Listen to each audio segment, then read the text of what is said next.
মির্জা আব্বাস আসলে কোথায়? তিনি কি সত্যি অসুস্থ নাকি পালিয়েছেন? সোশ্যাল মিডিয়ায় ছড়ানো গুজব কি তাহলে সত্যি? কেউ বলছে তিনি পালিয়েছেন, কেউ বলছে তিনি এতটাই অসুস্থ যে এখন তিনি জীবন মৃত্যুর সন্ধিক্ষণে। কিন্তু আসল সত্যিটা কি? কেন এত বড় মাপের একজন রাজনীতিবিদ হঠাৎ করেই সবার সামনে থেকে পুরো উধাও হয়ে গেলেন? কোনো ছবি নেই, কোনো অডিও বার্তা নেই, এমনকি দলের পক্ষ থেকেও কোনো সুস্পষ্ট বক্তব্য নেই। এই নীরবতা কি শুধুই কাকতালীয় নাকি পরিকল্পিত কোনো ছক?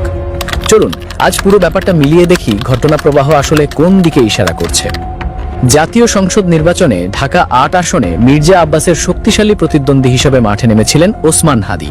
তরুণ এই নেতার জনপ্রিয়তা তখন একেবারে তুঙ্গে। সাধারণ মানুষের সাথে তার সরাসরি যোগাযোগের কারণে তিনি খুব অল্প সময়েই সবার নজর কাড়তে সক্ষম হয়েছিলেন।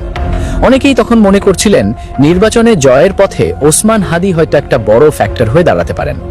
রাজনীতিতে এরকম একজন শক্তিশালী প্রতিদ্বন্দ্বী থাকাটা যে কারোর জন্যই বেশ চাপের। নির্বাচনের মাঠে যখন হাড্ডাহাড্ডি লড়াইয়ের আভাস পাওয়া যাচ্ছিল, ঠিক তখনই ঘটে গেল এক মর্মান্তিক ঘটনা। ডিসেম্বর মাসের 12 তারিখ নির্বাচনী প্রচারণার ডামাডোলের মাঝেই একদল দুর্বৃত্তের গুলিতে মারাত্মক আহত হন ওসমান হাদি। তাকে তড়িঘড়ি করে হাসপাতালে নেওয়া হলো, কিন্তু শেষ রক্ষা হলো না। চিকিৎসাধীন অবস্থায় তিনি প্রাণ হারালেন। এই মৃত্যু পুরো নির্বাচনী দৃশ্যপটকেই আমূল বদলে দিল। শক্তিশালী প্রতিদ্বন্দ্বীর এই অকাল মৃত্যুতে নির্বাচনের মাঠ বলতে গেলে অনেকটাই ফাঁকা হয়ে গেল। এরপর ফেব্রুয়ারির 12 তারিখের নির্বাচনে মির্জা আব্বাস বিপুল ভোটে জয়লাভ করলেন। তার একমাত্র প্রতিদ্বন্দ্বী ছিলেন নাসির উদ্দিন পাটোয়ারি। তিনি শক্ত প্রতিরোধ গড়ে তুলতে পারলেও শেষ পর্যন্ত ভোটে হেরে গেলেন। এদিকে সাংসদ সদস্য নির্বাচিত হওয়ার পাশাপাশি মির্জা আব্বাস প্রধানমন্ত্রীর রাজনৈতিক উপদেষ্টার দায়িত্বও পেলেন। সবকিছু মিলিয়ে তার রাজনৈতিক কেরিয়ার তখন বেশ শক্ত অবস্থানে। নির্বাচনের পর থেকে মার্চ মাসের শুরু পর্যন্ত তিনি বেশ সরব ছিলেন। বিভিন্ন রাজনৈতিক কর্মসূচিতে তাকে নিয়মিত দেখা যেত এবং তখন তাকে দেখে অন্তত অসুস্থতার কোনো লক্ষণ প্রকাশ পায়নি। তাহলে হঠাৎ করে কি এমন ঘটল যার কারণে তাকে নিয়ে এত রহস্যের সৃষ্টি হলো? মার্চ মাসে ভারতের পশ্চিমবঙ্গের বনগা থেকে হঠাৎ করে গ্রেপ্তার হলো ওসমান হাদি হত্যাকাণ্ডের সাথে সরাসরি জড়িত দুই কিলার। একজন ছাত্রলীগ নেতা ফয়সাল করিম মাসুদ এবং অন্যজন যুবলীগ কর্মী আলমগীর হোসেন। পুলিশের জিজ্ঞাসাবাদে তারা বেশ কিছু গুরুত্বপূর্ণ তথ্য দেয়। এই খবর গণমাধ্যমে আসার পর থেকেই সোশ্যাল মিডিয়ায় শুরু হয় তুমুল আলোচনা। নেটিজেনরা প্রশ্ন তুলতে শুরু করেন, এই খুনিরা তো কেবল নির্দেশ পালন করেছে, কিন্তু এর পেছনের আসল নির্দেশদাতা বা মাস্টার মাইন্ড কে? এই প্রশ্ন যখন অনলাইন প্ল্যাটফর্মগুলোতে রীতিমতো ঝড় তুলছে, ঠিক তখনই ঘটে আরেক নাটকীয় ঘটনা। তারা ধরা পড়ার 3 দিনের মাথায় খবর আসে মির্জা আব্বাস একটি ইফতার মাহফিলে হঠাৎ করেই জ্ঞান হারিয়ে ফেলেছেন। তাকে দ্রুত ঢাকার একটি স্বনামধন্য হাসপাতালে ভর্তি করা হয়। জানানো হয় তার মৃদু স্ট্রোক হয়েছে। এই ঘটনার পর থেকেই শুরু হয় নতুন জল্পনা কল্পনা। খুনিরা পুলিশের হাতে ধরা পড়ার ঠিক পরপরই একজন প্রভাবশালী নেতার এমন আকস্মিক অসুস্থতা কি শুধুই একটি স্বাভাবিক ঘটনা? অনেকেই এভাবেই দুই ঘটনার মধ্যে একটি অদৃশ্য যোগসূত্র খোঁজার চেষ্টা করেন। এর পরের ঘটনা প্রবাহ আরও বেশি কৌতূহল জাগানোর মতো। হাসপাতালে ভর্তির 4 দিন পর 15 মার্চ তাকে এয়ার অ্যাম্বুলেন্সে করে সিঙ্গাপুরে পাঠানো হয়। অফিসিয়াল কারণ হিসেবে বলা হয় ফিজিওথেরাপির জন্য তাকে সেখানে নেওয়া হয়েছে। কিন্তু সাধারণ মানুষ থেকে শুরু করে রাজনৈতিক বিশ্লেষক সবার মনেই খটকা লাগে। সিঙ্গাপুরের মতো বিশ্বমানের চিকিৎসা ব্যবস্থা ছেড়ে কেন ফিজিওথেরাপির জন্য কাউকে মালয়েশিয়ায় যেতে হবে? মালয়েশিয়ায় কি এমন কোনো বিশেষ সুবিধা আছে যা সিঙ্গাপুরে নেই? নাকি সেখানে লোকচক্ষুর অন্তরালে থাকাটা তুলনামূলক বেশি সহজ? এই প্রশ্নগুলো যখন উঠতে শুরু করলো, তখন তার ব্যক্তিগত সচিব বা দলের পক্ষ থেকে সেভাবে কোনো সন্তোষজনক উত্তর পাওয়া যায়নি।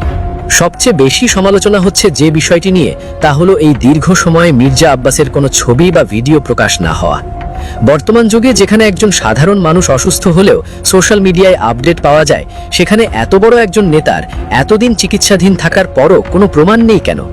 মার্চ মাসে যখন সোশ্যাল মিডিয়ায় হঠাৎ করে তার মৃত্যুর গুজব ছড়িয়ে পড়েছিল, তখন তার ব্যক্তিগত সচিব গণমাধ্যমে এসে জানিয়েছিলেন যে তিনি বেঁচে আছেন এবং চিকিৎসা নিচ্ছেন। কিন্তু নেটিজেনদের দাবি ছিল খুব সাধারণ, একটি ছোট ভিডিও বার্তা বা অন্তত একটি ছবি প্রকাশ করলেই তো সব গুজবের অবসান ঘটে। তাহলে কেন সেই ছোট্ট কাজটি করা হচ্ছে না? অনেকের আবার মনে করছেন সিঙ্গাপুর থেকে সরাসরি ভারতে গিয়ে লুকিয়েছেন মির্জা আব্বাস। তবে তার ছবি বা ভিডিও প্রকাশ না করার পেছনে রাজনৈতিক বিশ্লেষকরা ভিন্ন একটি কারণ দেখছেন। তাদের মতে কোনো ভিজুয়াল প্রমাণ প্রকাশ করলে গণমাধ্যম বা তদন্তকারী কর্মকর্তারা হয়তো তার সাথে যোগাযোগের চেষ্টা করতে পারেন। বর্তমানে রিমান্ডে থাকা আসামিরা যদি জিজ্ঞাসাবাদে এমন কোনো তথ্য দেয় যা মির্জা আব্বাসের দিকে আঙুল তোলে, তখন পরিস্থিতি আরও জটিল হতে পারে। সোশ্যাল মিডিয়ায় এমন গুঞ্জনও রয়েছে যে যদি রিমান্ডে থাকা আসামিরা স্বীকারোক্তিমূলক জবানবন্দিতে নির্বাচনে জয়লাভ করা বা ওপর মহলের কোনো নির্দেশের কথা উল্লেখ করে, তাহলে তদন্তের স্বার্থে মির্জা আব্বাসকে জিজ্ঞাসাবাদ করার প্রয়োজন হতে পারে। এই কারণেই কি তিনি বিদেশে অবস্থান করছেন? নেটিজেনদের অনেকেই তার এই অসুস্থতা এবং বিদেশ যাত্রাকে একটি পলিটিক্যাল এক্সিট প্ল্যান বা রাজনৈতিক কৌশল হিসেবে আখ্যায়িত করছেন। তাদের দাবি, খুনিরা ধরা পড়ার পরপরই এই আকস্মিক অসুস্থতা এবং দ্রুত এক দেশ থেকে অন্য দেশে পাড়ি জমানোটা আসলে তদন্তের আওতা থেকে নিজেকে আড়াল করার একটি কৌশলী পদক্ষেপ। এই বিষয়টিকে কাকতালীয় বলে মেনে নিতে অনেকেই নারাজ। আরেকটি বিষয় যা এই সন্দেহকে আরও ঘনীভূত করছে তা হলো তার দলের নীরবতা। দলের একজন এত বড় নেতা, যিনি প্রধানমন্ত্রীর উপদেষ্টাও বটে, তিনি দীর্ঘদিন ধরে বিদেশে চিকিৎসাধীন, অথচ দলের পক্ষ থেকে কোনো আপডেট নেই। এই নীরবতাকে অনেকেই রহস্যজনক বলে মনে করছেন। নেটিজেনদের একাংশের মতে, সত্যিটা যদি এমন হয় যা দলের ভাবমূর্তি নষ্ট করতে পারে, সম্ভবত সেই আশঙ্কা থেকেই দলের ভেতরেও এক ধরনের কৌশলগত অবস্থান নেওয়া হয়েছে। অবশ্য আইন ও আদালতের নিজস্ব একটি গতি আছে। যতক্ষণ না পর্যন্ত তদন্ত শেষ হচ্ছে এবং আইনি প্রক্রিয়ায় সবকিছু প্রমাণিত হচ্ছে, ততক্ষণ পর্যন্ত কোনো কিছুকেই নিশ্চিত করে বলা যাচ্ছে না। ওসমান হাদির পরিবার শেষ পর্যন্ত ন্যায় বিচার পাবে কিনা বা রিমান্ডে থাকা আসামিদের কাছ থেকে আসলে কী তথ্য বেরিয়ে আসবে, তার ওপর অনেক কিছুই নির্ভর করছে। তবে সাধারণ মানুষের মনে যে প্রশ্নগুলো দানা বেঁধেছে তা একেবারে উড়িয়ে দেওয়ার মতো নয়। সূক্ষ্মভাবে খেয়াল করলে দেখা যায়, ঘটনাগুলো যেন একটার পর একটা সাজানো। রাজনৈতিক ময়দান থেকে একজন শক্ত প্রতিদ্বন্দ্বীর বিদায়, তারপর নির্বাচন, তারপর খুনিদের গ্রেপ্তার এবং ঠিক তার পরপরই আকস্মিক অসুস্থতা নিয়ে দেশ ত্যাগ। এই অঙ্ক মেলাতে গিয়েই সোশ্যাল মিডিয়ায় প্রতিদিন নতুন নতুন থিওরি তৈরি হচ্ছে। অনেকেই বলছেন, যতদিন তদন্ত চলবে এবং আইনি প্রক্রিয়া শেষ হবে না, ততদিন হয়তো তিনি এভাবেই চিকিৎসার কারণ দেখিয়ে বিদেশে অবস্থান করবেন। আবার কেউ কেউ বিশ্বাস করেন তিনি সত্যিই গুরুতর অসুস্থ এবং সুযোগের অভাবেই হয়তো কোনো আপডেট দেওয়া সম্ভব হচ্ছে না। কিন্তু এই গুরুতর অসুস্থতার দাবিটি বারবার ধাক্কা খাচ্ছে সেই একই জায়গায়, একটি প্রমাণের অভাবে। তাহলে শেষ পর্যন্ত কি দাঁড়ালো বিষয়টা? মির্জা আব্বাস কি সত্যিই এমন কোনো জটিল রোগে আক্রান্ত যার কারণে তিনি একটা ছবিও তুলতে পারছেন না বা নিজের দেশের মানুষের কাছে একটা বার্তাও দিতে পারছেন না? নাকি রিমান্ডে থাকা আসামিদের মুখ খোলার ভয়ে তিনি আগেভাগেই নিরাপদ দূরত্বে অবস্থান করছেন? সোশ্যাল মিডিয়ায় ছড়িয়ে পড়া এই দাবিগুলো কি নিছক কাকতালীয় ঘটনার ভুল ব্যাখ্যা, নাকি এর গভীরে রয়েছে রাজনীতির কোনো নির্মম সত্য? পুরো ঘটনা প্রবাহ বিশ্লেষণ করলে এটা স্পষ্ট যে এখানে অনেকগুলো যদি ও কিন্তু রয়ে গেছে। এই দুইয়ের মাঝে আসল সত্যটা হয়তো সময় হলেই বেরিয়ে আসবে। কিন্তু ততদিনের জন্য সোশ্যাল মিডিয়ার এই জল্পনা কল্পনা আর গুঞ্জন যে থামার নয়, তা বেশ জোর দিয়েই বলা যায়। এই বিষয়টি নিয়ে আপনাদের কি মনে হয়? এই ঘটনার টাইমলাইন কি আপনার কাছে স্বাভাবিক মনে হচ্ছে, নাকি এর পেছনে আসলেই কোনো রাজনৈতিক ছক কাজ করছে? আপনাদের মূল্যবান মতামত জানিয়ে দিন আমাদের কমেন্ট সেকশনে।